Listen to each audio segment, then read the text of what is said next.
అందరికీ నమస్కారం. ఈరోజు కథ ప్రేమ ఎంత మధురం పార్ట్ 5. ఇక స్టోరీలోకి వెళ్తే, లిఖితాతో కలిసి హోటల్ చూస్తున్న స్నేహ కంట్రోల్ రూమ్ కోసం వెతుకుతోంది. అందులో ఉండే సీసీటీవీ ఫుటేజ్ చూస్తే యువన్ ఎక్కడున్నాడో తెలుస్తుందని ఆమె అనుకుంటోంది. మరోవైపు లిఖిత గలగలా మాట్లాడుతూనే ఉంది. కానీ ఎంతసేపైనా స్నేహ మాట్లాడకపోవడంతో నడుస్తున్న ఆమె వెనక్కి తిరిగి, స్నేహ, నువ్వు బాగానే ఉన్నావా అని అడిగింది. స్నేహ వెంటనే తడబడుతూ, హా, బాగానే ఉన్నాను అంది. సరే పద అయితే మనం పైకి వెళ్ళి చూద్దాం అంది లిఖిత. దాంతో స్నేహ ఇక ఏమాత్రం ఆగలేనట్లుగా, లిఖిత, ఈ హోటల్లో కంట్రోల్ రూమ్ ఎక్కడ ఉంది అని అడిగింది. హఠాత్తుగా ఆమె అడిగిన ప్రశ్నకు లిఖిత ఆమె వైపు తిరిగి అనుమానంగా చూస్తూ, దాని గురించి నువ్వెందుకు అడుగుతున్నావు అని అడిగింది. దాంతో స్నేహ తడబడుతూ, ఏం లేదు, ఊరికే అడుగుతున్నాను. హోటల్ మొత్తానికి కంట్రోల్ రూమ్ మెయిన్ పార్ట్ కదా, ఏదైనా ఎమర్జెన్సీ ఉంటే మనకు అది చాలా యూస్ఫుల్గా ఉంటుంది కదా, అందుకే ముందు దాని గురించి తెలుసుకుందామని అడిగాను అని అంది. ఆమె చెప్పిన ఆన్సర్ నమ్మిన లిఖిత, నిజమే అంటూ కంట్రోల్ రూమ్ ఏ ఫ్లోర్లో ఉందో అక్కడికి ఎలా వెళ్ళాలో వివరంగా చెప్పింది. స్నేహ వెంటనే, లిఖిత, నేను ఇప్పుడే వాష్రూమ్కి వెళ్ళొస్తాను అని చెప్పి హడావిడిగా అక్కడి నుంచి వెళ్ళింది. తన తండ్రిదండ్రులతో కలిసి భోజనం చేయడం పూర్తి చేసిన అక్షయ్ బయటకు వెళ్ళబోతుండగా అర్జెంటుగా వీడియో కాన్ఫరెన్స్కి అటెండ్ అవ్వమని కాల్ రావడంతో అతను తన పేరెంట్స్ని ముందుగా వెళ్ళమని చెప్పి మీటింగ్ కోసం అతను ఆ హోటల్ రూమ్లోనే ఉండాలని డిసైడ్ అయ్యాడు. కాసేపటికి హోటల్ గదిలో వీడియో కాన్ఫరెన్స్ పూర్తయిన తర్వాత అక్షయ్ తన ల్యాప్టాప్ తీసి పక్కన పెడుతూ తన మెడలో ఉన్న టైను తీసి పక్కకు విసిరి ఫ్రెష్ అవడానికి బాత్రూంలోకి వెళ్ళాడు. సరిగ్గా అదే టైంలో వాష్రూమ్కి వెళ్తున్నానని చెప్పి లిఖిత దగ్గర నుండి తప్పించుకొని వచ్చిన స్నేహ కంట్రోల్ రూమ్ ఉన్న ఫ్లోర్కి వచ్చింది. లిఖిత చెప్పిన ఇన్స్ట్రక్షన్స్ గుర్తు చేసుకుంటూ కంట్రోల్ రూమ్ను వెతకడం మొదలుపెట్టింది. కానీ ఆ హోటల్ చాలా పెద్దదవడంతో కాసేపట్లోనే ఆమె కన్ఫ్యూజ్ అవుతూ ఎటు వెళ్ళాలో తెలియక అటు ఇటు చూస్తూ అక్కడే నుంచుంది. ఇంతలో ఆ ఫ్లోర్లోని ఎలివేటర్ డోర్ ఓపెన్ అయిన శబ్దం రావడంతో హడావిడిగా పక్కనే ఉన్న సెల్ఫ్లో ఏదో వెతుకుతున్నట్లు నటిస్తూ తనను పక్కకు తిప్పుకుంది స్నేహ. అప్పుడు ఎలివేటర్లో నుండి వైభవ్, పర్ణిక ఇద్దరు నవ్వుకుంటూ బయటకు రావడం గమనించిన ఆమె తల తిప్పకుండా వాళ్ళను ఓరకంట చూస్తోంది. స్నేహ వెయిట్రెస్ డ్రెస్లో ఉండడంతో ఆమెను వాళ్ళు అనుమానించలేదు. వారు తనని దాటి వెళ్ళిపోగానే స్నేహ ఎలివేటర్ వైపు చూసింది. పైన రెడ్ లైట్లో వెలుగుతున్న ప్రెసిడెన్షియల్ సూట్స్ ఉన్న ఫ్లోర్ నెంబర్ను చూడగానే ఆమె కనుబొమ్మలు ముడుచుకున్నాయి. దాంతో ఆమె ఆలోచిస్తూ, వీళ్ళు పైనుండి కిందకు దిగి వచ్చారంటే యువన్ పై ఫ్లోర్లోనే ఉంటుంటాడు కదా అని అనుకుంది. ఆ ఆలోచన మనసులోకి రాగానే ఆమె సంతోషంతో హడావిడిగా పై ఫ్లోర్కి వెళ్ళింది. కానీ యువన్ ఏ గదిలో ఉన్నాడో తెలియకపోవడంతో ఆమె అక్కడున్న సూట్లన్నిటినీ పరీక్షగా చూసింది. అక్కడ ఒక సూట్ ముందు ఇద్దరు బ్లాక్ డ్రెస్ వేసుకొని నిలబడి ఉన్న గార్డ్స్ కనిపించారు. దాంతో యువన్ ఖచ్చితంగా ఆ సూట్లోనే ఉంటాడని, అందుకే పర్ణిక గార్డ్స్ను కాపలా పెట్టిందని అనుకుంది స్నేహ. కానీ ఇప్పుడు ఆ రూమ్లోకి ఎలా వెళ్ళాలో ఆమెకు అర్థం కావడం లేదు. ఈలోగా ఒక వెయిటర్ డైనింగ్ కార్ను నెట్టుకుంటూ అటువైపు వచ్చాడు. అనుకోకుండా ఆమె దృష్టి అతని చేతిలో వేలాడుతున్న రూమ్ కార్డ్పై పడింది. అది గార్డ్స్ నుంచొని ఉన్న రూమ్ కార్డ్ అనేది గుర్తించింది. ఆమెకు వెంటనే ఏదో ఆలోచన వచ్చి హడావిడిగా ఆ వెయిటర్ను అడ్డుకొని, ఇలా ఇవ్వండి, నేను తీసుకువెళ్తాను అని అంది. కానీ ఆ వెయిటర్ ఆమెను అనుమానంగా చూస్తూ, ఇంతకీ నువ్వెవరు, ఇంతకుముందు నేనెప్పుడు నిన్ను చూడలేదు అని అడిగాడు. దాంతో స్నేహ ఆశ్చర్యపోయినట్లుగా మొహం పెట్టి, ఏంటి, మీకు నేను తెలియదా, నేను ఈ హోటల్లోనే పని చేస్తున్నాను, కానీ ఈ ఫ్లోర్లో డ్యూటీకి రావడం ఇదే ఫస్ట్ టైం, అందుకే మీరు నన్ను గుర్తుపట్టలేదేమో, పర్వాలేదు, మీరు వెళ్ళండి, ఈ సర్వీసింగ్ నేను చేస్తాను అంటూ నవ్వింది. కానీ అంటూ అతను ఏదో మాట్లాడుతూ ఉండగానే స్నేహ అతన్ని మాట్లాడనివ్వకుండా, ఏం పర్లేదు, మనమందరం ఒకరికొకరు హెల్ప్ చేసుకోవాలి, ఇంకేం ఆలోచించకుండా మీరు వెళ్ళండి అని చెబుతూనే ఇక అతనికి మాట్లాడే అవకాశం ఇవ్వకుండా డైనింగ్ కార్ను నెట్టుకుంటూ హడావిడిగా ఆ సూట్లోకి వెళ్ళింది. లోపల యువన్ను చూడొచ్చని ఆత్రంగా వెళ్ళిన ఆమె ఆ గది మొత్తం నిశ్శబ్దంగా ఉండడం చూసి ఆశ్చర్యపోయింది. లోపల ఎవరూ లేనట్లు కనిపించింది. దాంతో ఆమె ఆ సూట్ను చుట్టూ చూస్తూ, నేను తప్పుగా ఊహించానా, యువన్ ఈ రూమ్లో లేడా అని అనుకుంది. ఇంతలో బాత్రూంలో నుండి వాటర్ శబ్దంతో పాటు చిన్న విజిల్ సౌండ్ కూడా రావడంతో అటువైపు చూసింది స్నేహ. ఆ విజిల్ సౌండ్ విన్న స్నేహ నిజంగానే ఆమె రాంగ్ రూమ్కి వచ్చానని కన్ఫర్మ్ చేసుకుంది. ఈలోగా బాత్రూంలో షవర్ ఆగిపోయిన శబ్దం రావడంతో ఆమె వెంటనే అక్క నుండి దాక్కోవాలని అనుకుంటూ అటు ఇటు చూసి డైనింగ్ కార్లోకి దూరబోయింది. బాత్రూంలో ఉన్న అక్షయ్ హ్యాంగర్కి ఉన్న టవల్ను నడుముకు చుట్టుకొని బాత్రూమ్ డోర్ తెరిచాడు. డైనింగ్ కార్లోకి దూరపోతున్న స్నేహ ఆ శబ్దానికి తడబడుతూ వెనక్కి పడిపోయి నేలపై చతికిల పడింది. దాంతో అమ్మా అని మూలుగుతూ నడుం పట్టుకుంది. ఇంతలో ఒక్కసారిగా ఆమె కళ్ళ ముందు తడి స్లిప్పర్స్తో నిల్చున్న 2 కాళ్ళు కనిపించాయి. దాంతో స్నేహ తల ఎత్తి పైకి చూసింది. తెల్లని రంగుతో తీర్చిదిద్దినట్లున్న అతని కండరాలపై నుండి నీటి చుక్కలు జారిపోతున్నాయి. నెమ్మదిగా ఆమె కళ్ళు అతని ముఖం పైకి చేరాయి. అంతే, ఒక్కసారిగా షాక్ అవుతూ ఆమె నోరు తెరిచింది. ఓరి దేవుడా, మళ్ళీ ఇతనికే కనిపించానా? నన్ను ఇలా చూసి ఏమనుకుంటాడో ఏంటో అని తనలో తానే గొనుక్కుంది స్నేహ. అక్షయ్ ఆమె వైపే సూటిగా చూస్తూ నువ్వు నన్ను ఫాలో అవ్వడం ఆపవా అని అన్నాడు.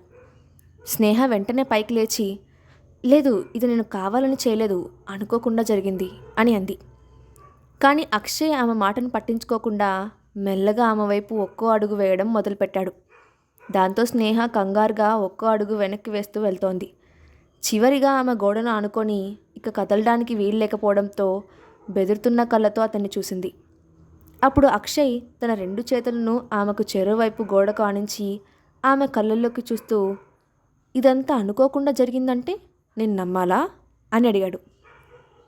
ఎటువంటి ఆచ్ఛాదన లేని అతని శరీరం ఆమెకు అతి దగ్గరగా ఉండటంతో స్నేహ గొంతు తడారిపోతోంది. వెంటనే ఆమె గుటకలు మింగుతూ అతని వైపు చూసి నేను నిజమే చెప్తున్నాను, యువన్ ఈ గదిలో ఉన్నాడేమో అనుకొని నేను ఇక్కడికి వచ్చాను అని చెప్పింది. అది వినగానే అతని ముఖం మారిపోయింది.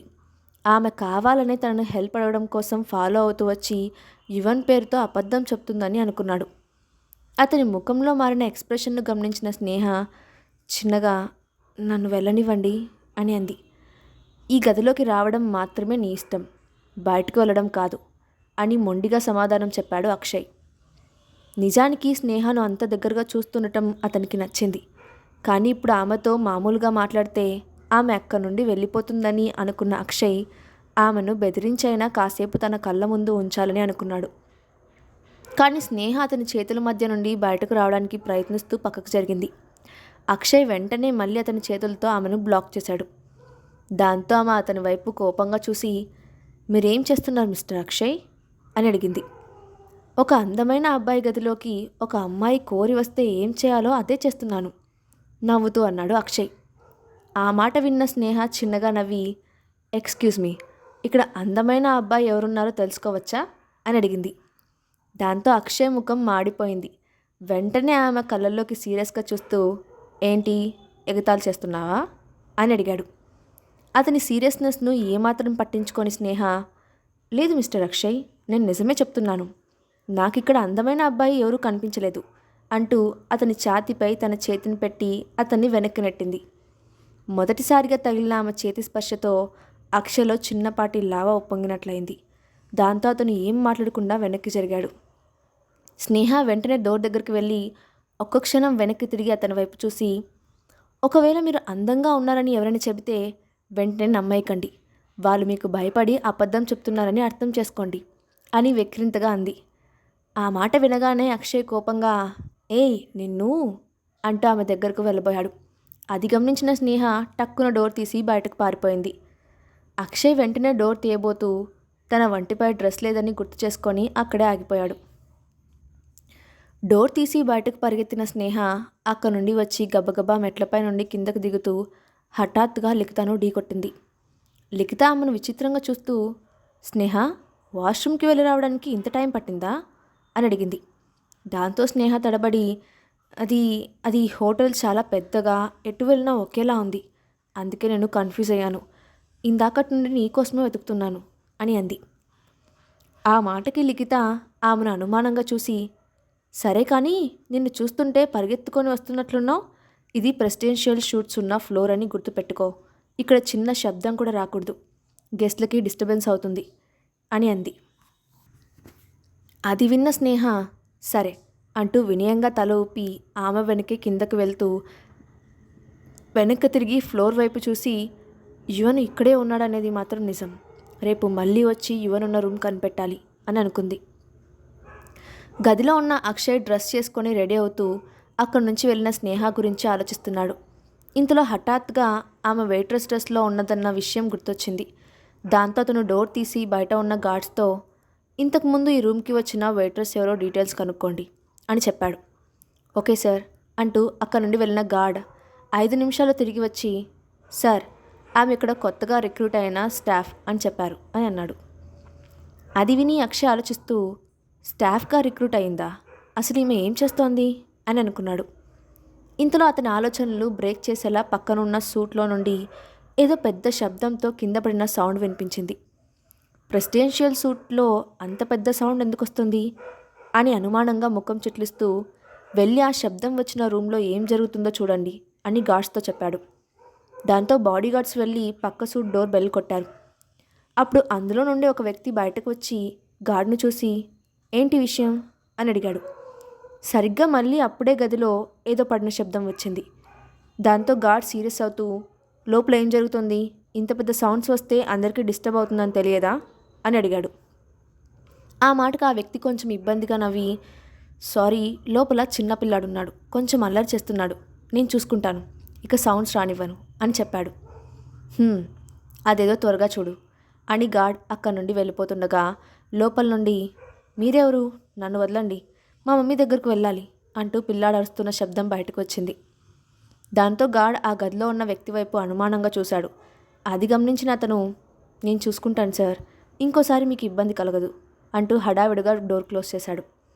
గార్డ్ తిరిగి రూమ్కి వచ్చి సార్ పక్క రూమ్లో చిన్న పిల్లవాడు వాళ్ళ మమ్మీ దగ్గరకు వెళ్ళాలని గొడవ చేస్తున్నాడు అని అక్షయ్తో చెప్పాడు. అది విన్న అక్షయ్ అనుమానంగా చూస్తూ మమ్మీనా అన్నాడు. అతని మనసులో ఏదో అనుమానం వచ్చినట్లయింది. దాంతో వెంటనే లేచి పక్క సూట్ రూమ్ డోర్ తట్టాడు. ఈసారి లోపల నుండి వచ్చిన వ్యక్తి అక్షయ్ని చూసి చిరాగ్గా ముఖం పెట్టి ఎవరు మీరు, ఏం కావాలి అని అడిగాడు. లోపల ఎవరున్నారు డైరెక్ట్గా పాయింట్కి వచ్చాడు అక్షయ్. ఆ ప్రశ్న వినగానే ఆ వ్యక్తి ముఖం సీరియస్గా పెట్టి అదంతా మీకెందుకు, ముందు ఇక్కడ నుండి వెళ్ళండి అని చెప్పి డోర్ వేయబోయాడు. వెంటనే అక్షయ్ కోపంగా కాలుతో ఆ డోర్పై గట్టిగా తన్నాడు. దాంతో ఒక్కసారిగా డోర్ ఓపెన్ అయింది. డోర్ వెనుక ఉన్న వ్యక్తి ఆ ఫోర్స్కి దూరంగా వెళ్ళి పడ్డాడు. వెంటనే అక్షయ్ వెనుక ఉన్న బాడీగార్డ్స్ ఇద్దరూ గన్స్ ఏం చేస్తూ ముందుగా గదిలోకి వెళ్ళారు. వాళ్ళ వెనకే లోపలికి వచ్చాడు అక్షయ్. వాళ్ళని చూసి కింద పడిన వ్యక్తితో పాటు ఆ గదిలో ఉన్న మరో వ్యక్తి కూడా ముందుకు వచ్చి ఎవరు మీరు, మీకేం కావాలి అని అడిగాడు. కానీ అక్షయ్ ఆ ప్రశ్నకు సమాధానం చెప్పకుండా కళ్ళతోనే ఆ గదిని స్కాన్ చేశాడు. ఆ సూట్లోని బెడ్రూమ్ డోర్ సగం తెరిచి ఉండటంతో అక్షయ్ నేరుగా అటువైపు అడుగులు వేశాడు. అది చూసి ఆ ఇద్దరూ అక్షయ్ను అడ్డుకోబోయారు. వెంటనే బాడీగార్డ్స్ వాళ్ళిద్దరినీ ముందుకు వచ్చి గన్స్ చూపించడంతో వాళ్ళు భయంతో ఎక్కడి వాళ్ళు అక్కడే ఆగిపోయారు. నెమ్మదిగా వెళ్ళి బెడ్రూమ్ డోర్ తీసిన అక్షయ్ అక్కడ కనిపించిన దృశ్యం చూసి ఆశ్చర్యపోయాడు. గదిలో అక్షయ్కు ఏం కనిపించింది? స్నేహ తన కొడుకును కనిపెట్టగలుగుతుందా?